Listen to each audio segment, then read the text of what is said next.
lo vamos a escuchar, le vamos a recordar que tiene 15 minutos y después vamos a abrir el tiempo para las preguntas. Bueno, si tengo que ponerle un título cortito a lo que voy a decir, es un poco la relación que hay, o que he encontrado tanto micro como macro en la macroeconomía, entre inflación y crecimiento.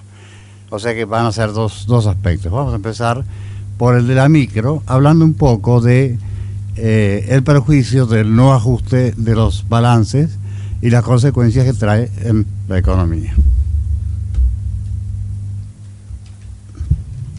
Bueno, ¿por qué no se ajustan los balances? Primeramente, ¿es necesario ajustar los balances? Evidentemente sí, porque estamos, el modelo matemático suma cero, comúnmente llamado contabilidad, inventado por Fray Luis Capaccioli, es un modelo perfecto cuando no entra en juego la variable valor. Es decir, él supone que las cosas valen lo mismo un año que el año siguiente que al otro. Ahí realmente mide correctamente o muy aproximadamente la realidad de un balance. Así todos nuestros abuelos no se fiaban demasiado y si tenían un almacén de ramos generales, tenían un cartelito que decía aquí no se fía, no querían sospechaban de los bancos, no querían tener crédito, ni crédito tampoco, ni pagaban al contado a los proveedores. A fin del ejercicio contaban las bolsas de cereal que tenían, las bolsas de harina, de trigo, las latitas, y le sumaban un poco lo que ellos consumían, que era bastante austero. Eso le daba directamente si habían ganado o si habían perdido. Nosotros conseguimos imponer, digo nosotros porque participé en el proyecto de ajuste en la Argentina, desde el gobierno de Isabel hasta que Cavallo dijo $1, $1, no se necesita más ajuste por inflación. Y desde entonces todos los gobernantes del siglo XXI miraron a un costado. ¿Por qué miraron a un costado? Y ni siquiera en los proyectos de ajuste de la ley tributaria mencionan el tema. Porque se le cae la recaudación violentamente. La pérdida por inflación que produce la inflación cuando la inflación es grande en los balances es enorme. Enorme, puede llegar a ser enorme según la estructura de los activos y pasivos. Como el tiempo es corto, vamos al análisis. ¿Qué se necesita para ajustar con un método simplificado? No estoy desarrollando ningún otro método por el tiempo. Necesitamos una tabla de inflación que ahora la podemos construir entre el índice oficial hacia atrás empalmando con el de Congreso y desde el 2007 para atrás podemos volver a empalmar con el índice del INDEC. Con eso tenemos una tabla de inflación mensual que da un 40,3 para el año 2016.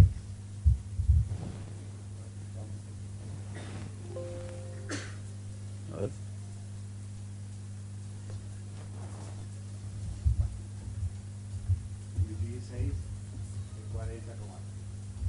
Yo tuve un balance de ese año justamente para demostrar la importancia que tiene la inflación en los balances.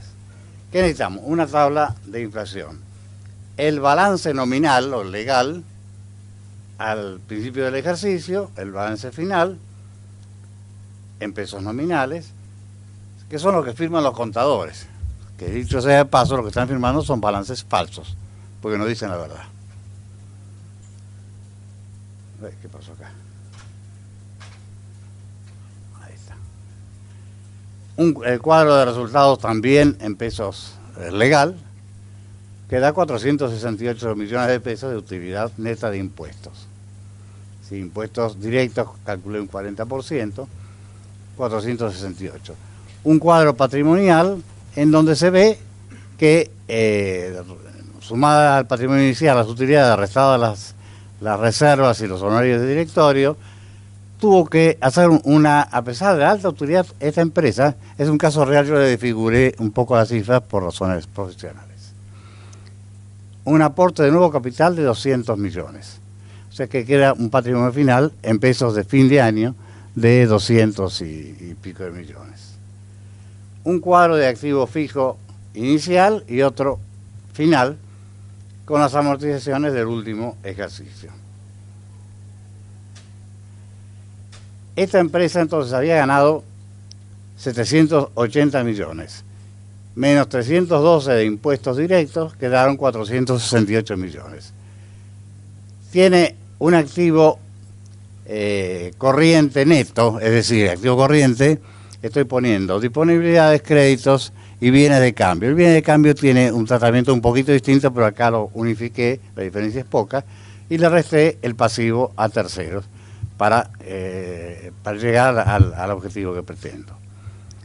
Eso, por la inflación de los 12 meses, que es el 40,7%, da una pérdida, es decir, un crédito cobrado un año después, tiene en el neto una pérdida de 354 millones de pesos.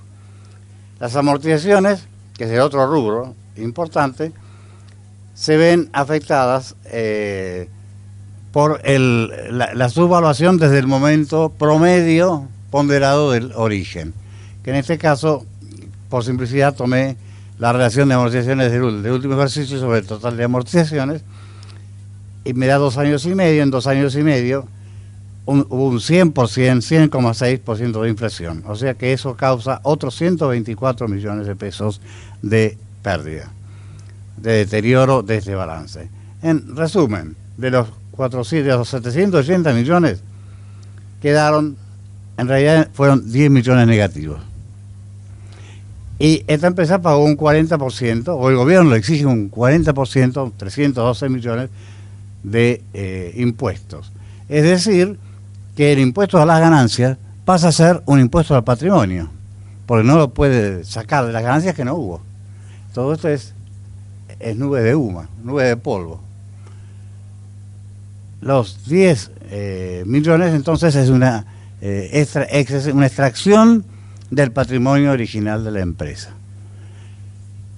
O sea que deja de ser un impuesto a las ganancias para ser un impuesto al patrimonio, lo cual va hasta en contra de la Constitución Nacional. Si esta empresa hiciera un cuestionamiento a la ley, que hay empresas que lo han hecho, y el gobierno paró la disputa en Cámara porque tenía miedo que si iba a Suprema Corte sentara jurisprudencia. Lo cierto es que este método anduvo muy bien hasta que Cavallo dijo 1-1 y ahí se terminó todo. Hoy día, en el último proyecto, ni se habló de esto, cuando sería una justicia. Ya el Aquinate decía, ley injusta no es ley, como diciendo, no la cumplen. No, apreté más.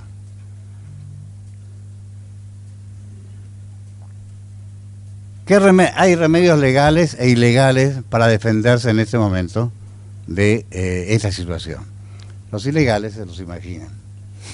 ¿Qué son los que realmente tienen que recurrir? Porque si no las empresas se funden. Pero también hay aspectos o formas legales que las voy a decir muy brevemente porque prefiero ir al otro tema, a la incidencia macro. En materia de créditos, un empresario puede llegar a ofrecer, por bajar 30 días el plazo, cantidades muy importantes, porque por lo mismo que el Estado es un gran consumidor de su utilidad, también es un gran perdedor cuando el empresario da un descuento, porque la mitad, número más, número menos, la mitad de ese descuento lo paga el Estado, en forma de menos ingresos brutos, en forma de menos impuesto a las ganancias, pues está pagando el Estado, porque esa deducción, ese interés, ese descuento que hace es deducible legalmente. Y algo que no calculé porque es difícil calcularlo, pero es el IVA el IVA neto, el IVA que tiene que absorber porque no tiene contra qué descontarlo. Y el impuesto al cheque. En este momento la presión tributaria argentina es mucho más de la que pensamos, porque tiene este peso, ya era la inflación, la presión tributaria más alta del mundo, y el último año fue el crecimiento de la presión tributaria más alta del mundo, el 12% sobre el anterior, cuando el que le sigue fue el 8%.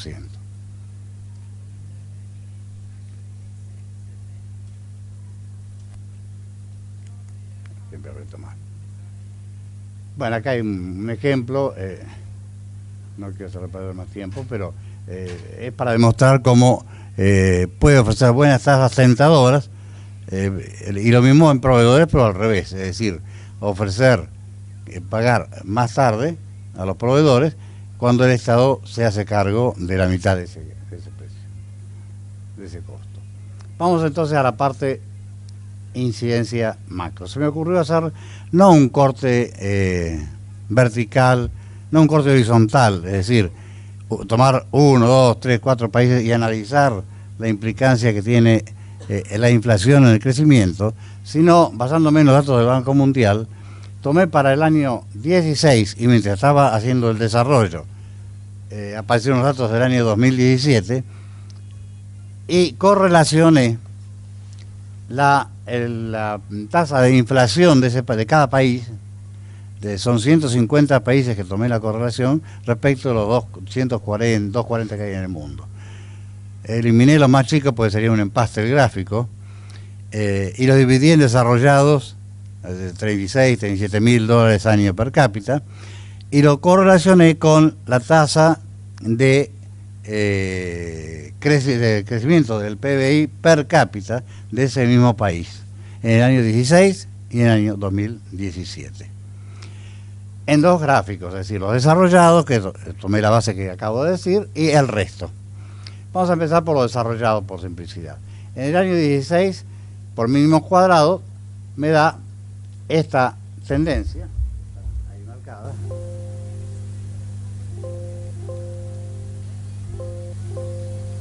voy yo si quieren. a ver,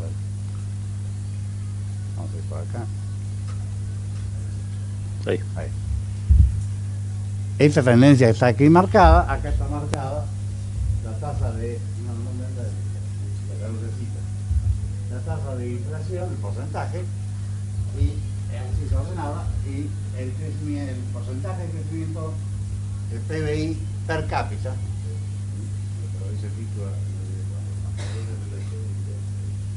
Lógicamente, a mayor inflación, menor crecimiento.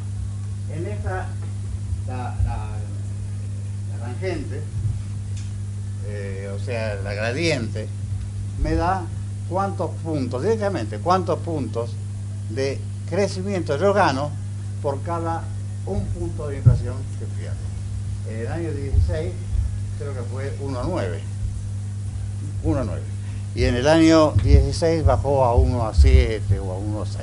Pero mantuvo una tendencia perfectamente determinada por... Esto para los países, los 20 países desarrollados. Hice lo mismo, este es el año 16, para el resto de los países. Acá también hice la tendencia por mínimos cuadrados, pero a simple vista responde más a una línea exponencial. ¿Por qué? Porque en los países desarrollados raramente hay alguno que tenga una tasa de inflación negativa. Es decir, están todos de este lado, de aquí para allá. En cambio, aquí hay casos extremos, algunos que se me escaparon, el caso Venezuela, con una inflación del 2.600%.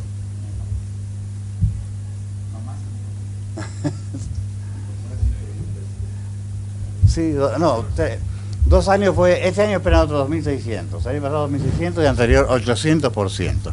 Estos datos me los mandó nuestro colega Miguel Guevara, que estuvo el anteaño pasado en el Congreso, y este año no pudo venir. Vamos con el tiempo, Hugo.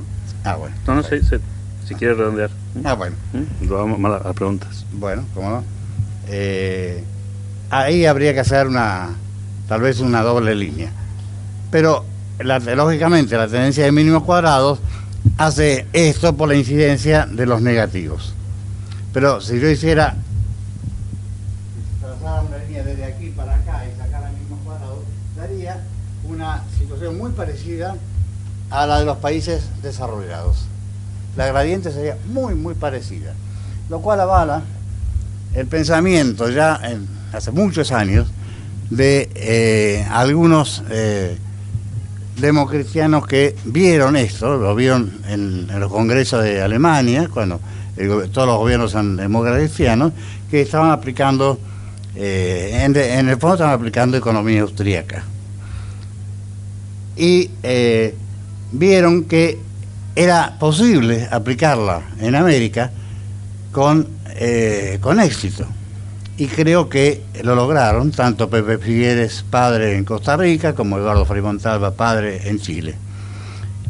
Y hoy todavía están con ese pensamiento de aquel lado del Pacífico, y eso justifica el crecimiento, la mejor situación que tiene Colombia, Chile y Perú, y yo agregaría Costa Rica, respecto de nosotros. Nosotros hemos quedado, en las 4 últimas crisis, en una situación de deterioro respecto de esos países, dentro de un Producto Bruto de $17.000 por año, o sea, francamente muy bajo, y deberíamos estar, siguiendo la tendencia de América Latina, en unos $30.000 de PBI por año. Oye, ¿estamos en la pregunta, Hugo? ¿Puede ser?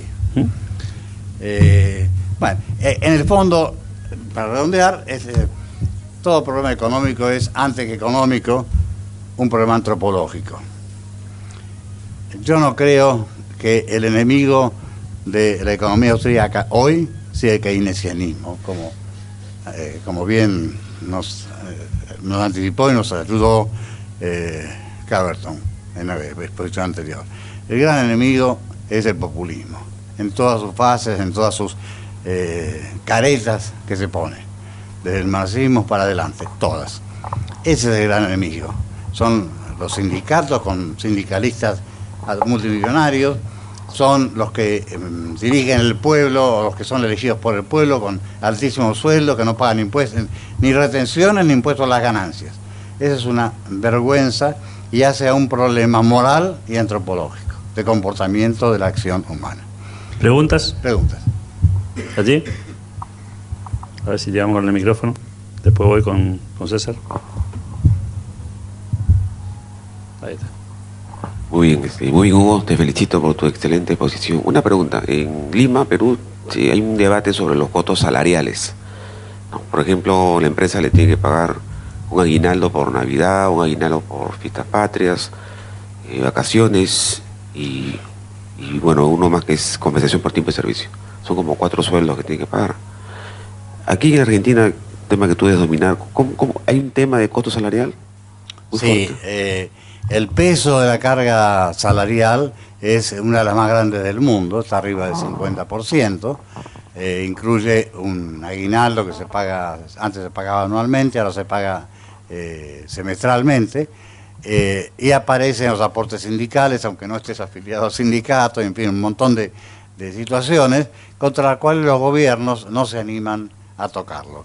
En la conferencia de Iván ayer, él mostró una gráfica en donde se veía que después de cada una de las 4, él trató la crisis del momento que nos despegamos hacia abajo de Colombia, Chile y Perú. Y se veía perfectamente que las 4 crisis siguientes, después en el momento de la crisis hay un estancamiento, y después del estancamiento hay una viborita nerviosa que continúa sin crecer, mientras que los otros países salen de la crisis y crecen. Eso yo creo que es el efecto que dijimos primero, el de la injusticia de los balances, el que quién va a invertir, qué empresario va a invertir en esa situación. Los que vinieron últimamente invirtieron en bienes financieros y se fueron. La única inversión que hay es la del Estado y no sé por cuánto tiempo. La última, César. No, la última. Yo por un tema de tiempo. Sí, breve. Es contador, ¿verdad usted? Yo sí, soy de la época que había que ser contador para ser doctor en económica. Y después soy licenciado en teología. Perfecto.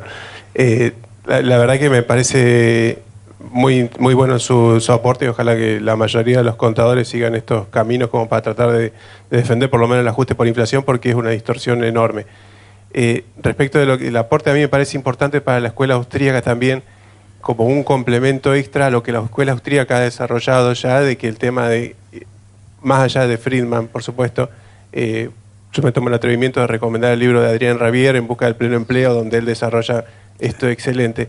A mí lo que me llamó lo que me llamó la atención, todo perfecto, pero me llamó mucho la atención en la gráfica esta, tal vez, o en la anterior, el R cuadrado, no sé si usted prestó atención, es que es muy poca significancia. Yo comparto plenamente que con inflación el crecimiento va a ser negativo, eso plenamente. Pero en el anterior, el R cuadrado de los datos que tomó me llamó mucho la atención, no sé si lo vio ahí, que en un test de significancia a mí me parece que no daría negativa la pendiente. No sé si lo ha verificado. Sí, me lo verificó, me lo sacó la computadora eso, el programa. Y yo hice el cálculo, a mí también me llamó la atención, pero hice el cálculo y me da en el año 16 una relación de 1 a 9 y en el año 17 una relación de 1 a 7 más o menos. Bueno, le agradecemos a Hugo Marangoni la disertación, le dedicamos un aplauso y lo convocamos a Pablo Zambrano Pontón de Ecuador,